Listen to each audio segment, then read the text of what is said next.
Oke, sahabat Thompson, aku juga nggak bisa. Kita juga nggak bisa ngomong. Kali ini tema kita berbeda. Sangat berbeda. Sangat berbeda. Kita lagi di Selesa Backyard.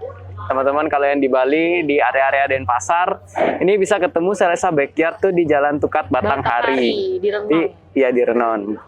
Masuk Renon atau Panjar? Enggak, ini masuk Renon. Masuk Renon sih. Masuk Renon, masih masuk Renon. Orang-orang taunya daerah Renon. Iya, gitu. daerah Renon.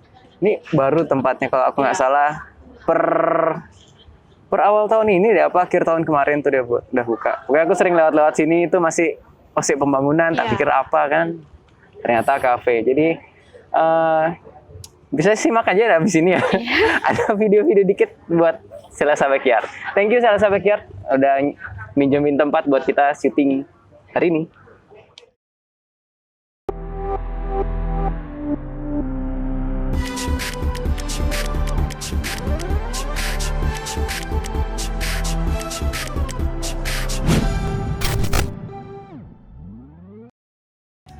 Halo sahabat Thompson, kembali lagi di channel YouTube Thompson Decor.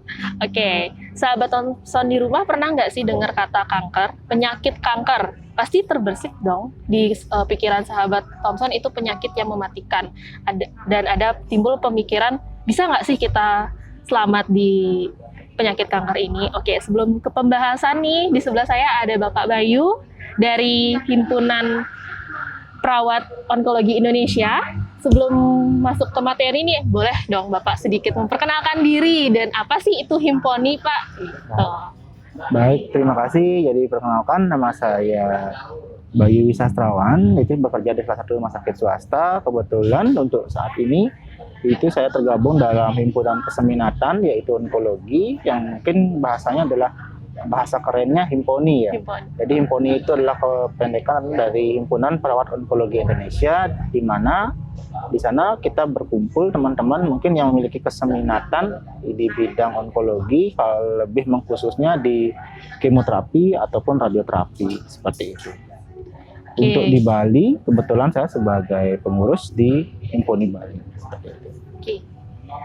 Nah, itu tadi dia perkenalan sedikit dari Bapak Bayu. Oke, selanjutnya sebelum masuk ke materi nih Pak, Eka sempat baca tuh berita kasus kanker di Indonesia, dan di tahun 2020 itu sudah mencapai 3.906.914 nih Pak.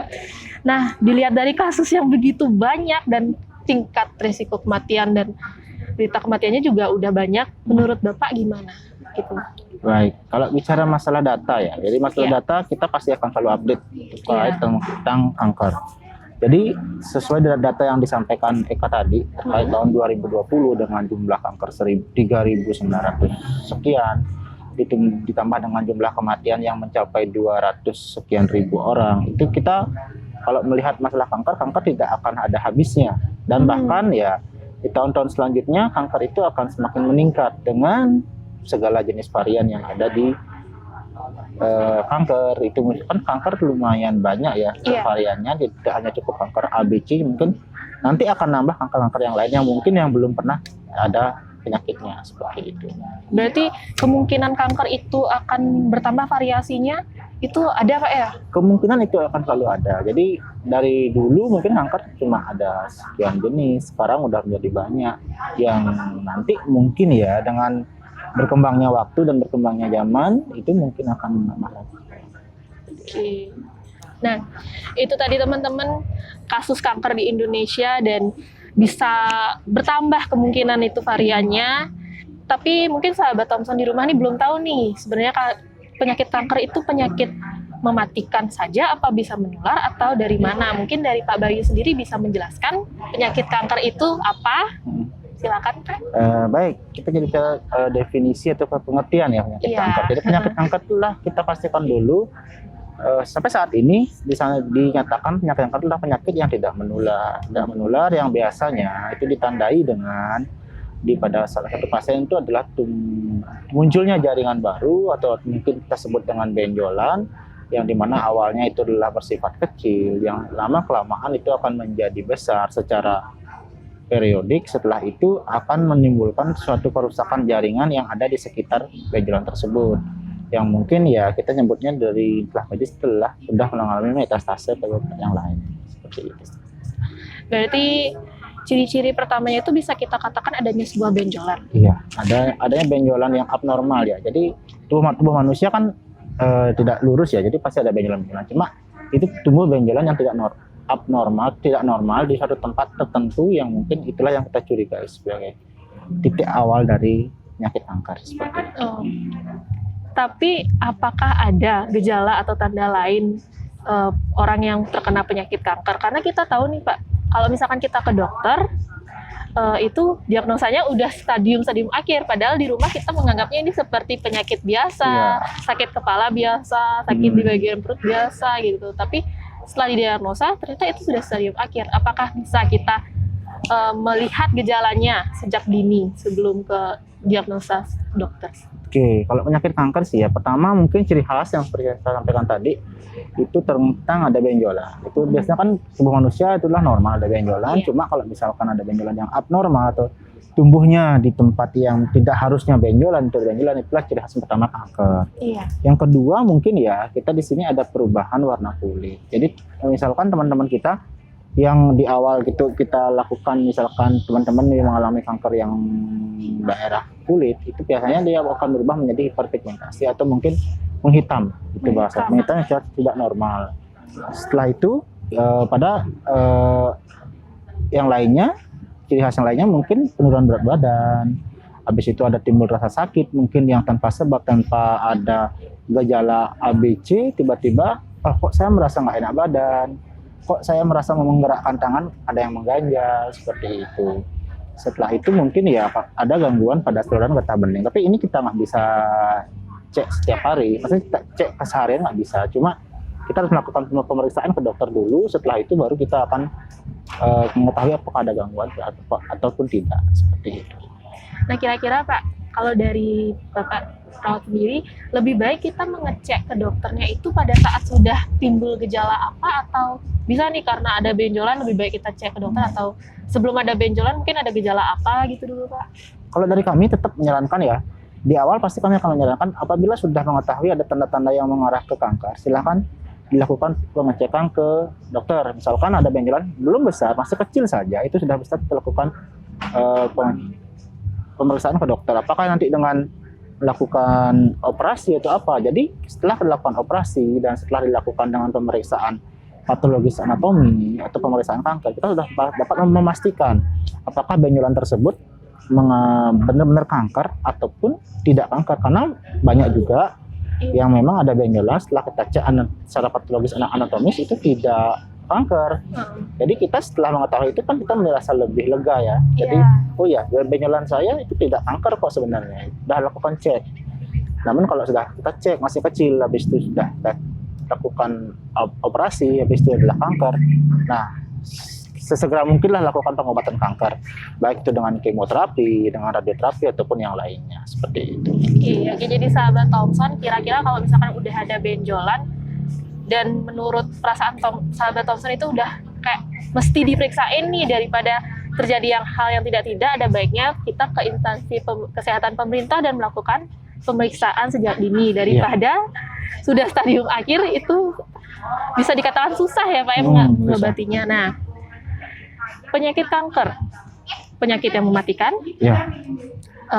Di sini Eka mau tanya nih Pak, apakah orang yang terkena penyakit kanker itu bisa sembuh? Bisa 100% sembuh atau bagaimana? Oke. Jadi ketika seseorang yang sudah terdiagnosis kanker, itu bisa sembuh atau tidak. Jadi kami dari Himpunan Perawat atau Himponi Perawat Onkologi maupun dokter onkologi tidak pernah menyatakan bahwa kanker itu sembuh, yang pertama. Jadi kami menyebutnya apakah kanker ini bisa dikontrol atau tidak. Jadi penyembuhan pada penyakit kanker itu kita bersifat hanya untuk mengontrol bagaimana perkembangan dari kanker si pasien, bagaimana perkembangan dari pasien. Jadi kami tidak bisa menyebutkan bahwa dengan penyakit kanker ini bisa sembuh, tidak. Cuma kami menyebutnya adalah apakah pasien ini terkontrol atau tidak. Apakah pasien ini tidak terkontrol, apakah pasien ini terkontrol. Intinya untuk tingkat kesembuhan kami kembalikan kepada pasien tergantung dari pola makan dan bagaimana pengobatan rutin dan teratur, itu yang bisa kita sampaikan seperti itu. Tadi Bapak sempat bilang mengontrol Pak ya. Itu fungsinya tuh buat apa sih dikontrol? Apakah dari timbulnya penyakit kanker A akan muncul lagi di badan kita tuh penyakit kanker B? Apakah akan ada kemungkinan seperti itu?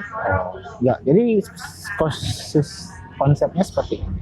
Jadi apabila misalkan kita melakukan pengobatan pada pasien dengan kanker, yaitu mungkin ya kita ambil dengan kemoterapi seperti itu ya. Jadi kemoterapi kita melakukan pengobatan pada pasien, itu pada kemoterapi tahap awal itu akan kita melakukan anamnesis atau pemeriksaan awal. Gimana sih kondisi pasien? Tensinya berapa, keadaan yang lainnya berapa, berat badan berapa. Nah, kemoterapi itu tidak mungkin dilakukan secara sekali atau instan, itu tidak. Jadi kita akan melakukan berkali-kali. Jadi pada saat kemoterapi kedua, habis itu saat kemoterapi yang ketiga, yang keempat, kita cek gimana perkembangan pasien ini. Apakah mengarah ke lebih baik? Mengarah yang ke lebih baiknya kita lihat dari misalkan berat badan tidak ada penurunan, tensi stabil, habis itu kondisi juga pasien bagus untuk diajak diskusi. Nah, itu kita sebutnya ke arah yang positif, itu mengontrol ke arah positif. Nah, gimana jika itu ke arah negatif? Mungkin pada saat kemoterapi kedua, ketiga, keempat, pasien sudah kondisinya tidak lebih baik dari yang sebelumnya. Misalkan lemas atau tensi rendah atau tidak stabil seperti itu. Mungkin dengan keluhan tambah lagi, misalkan seperti mual, muntah yang lain. Berarti itu sudah ke arah yang negatif. Kita mengontrolnya ke keluhan-keluhan yang ada di pasien. Seperti itu. Tapi untuk masalah tumbuh lagi atau tidak itu kita kembalikan, karena sifat-sifat kanker ya masing-masing penyakit itu beda-beda. Kanker, ambil contoh kanker payudara, kemungkinan mungkin bisa tumbuh lagi. Habis itu kanker nasofaring dan yang lain-lain itu kan ada yang mungkin tumbuh, ada yang enggak lagi seperti itu.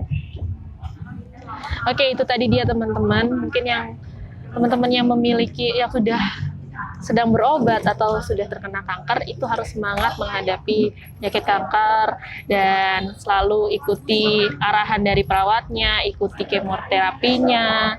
Sebenarnya kalian bisa sembuh kok, tapi kalian harus semangat lah, intinya satu.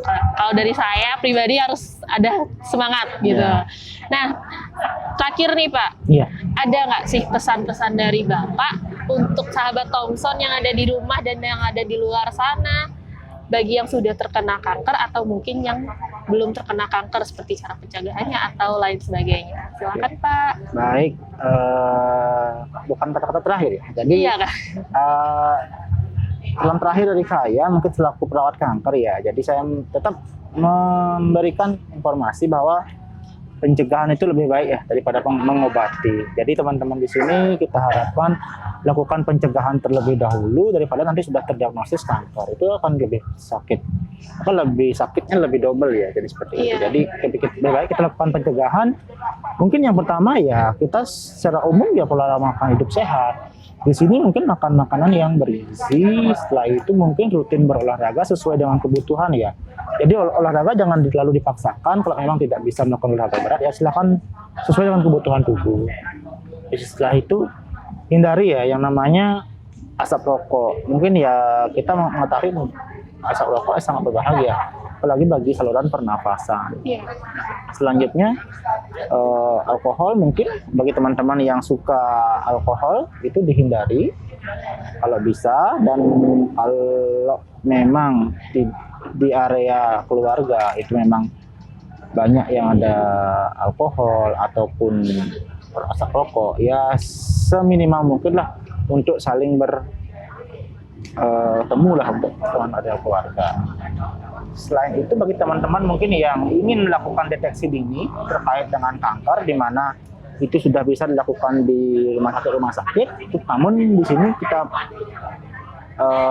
sampaikan dulu bahwa deteksi dini pada kanker itu kan biasanya mengeluarkan biaya. Jadi biayanya cukup besar. Jadi kalau memang teman-teman ingin mungkin lebih cepat mengetahui apakah kanker tidak, silahkan lakukan deteksi dini, karena mungkin di sana kita akan cek semua, nanti akan kelihatan tumor marker di masing-masing kanker. Itu mesti untuk pencegahan yang paling awal kalau kita ingin ya. Tapi kalau memang tidak ya kita melihat menjaga biar tidak ada gejala-gejala kanker yang seperti disampaikan tadi terkait yang muncul di tubuh kita. Seperti itu aja sih.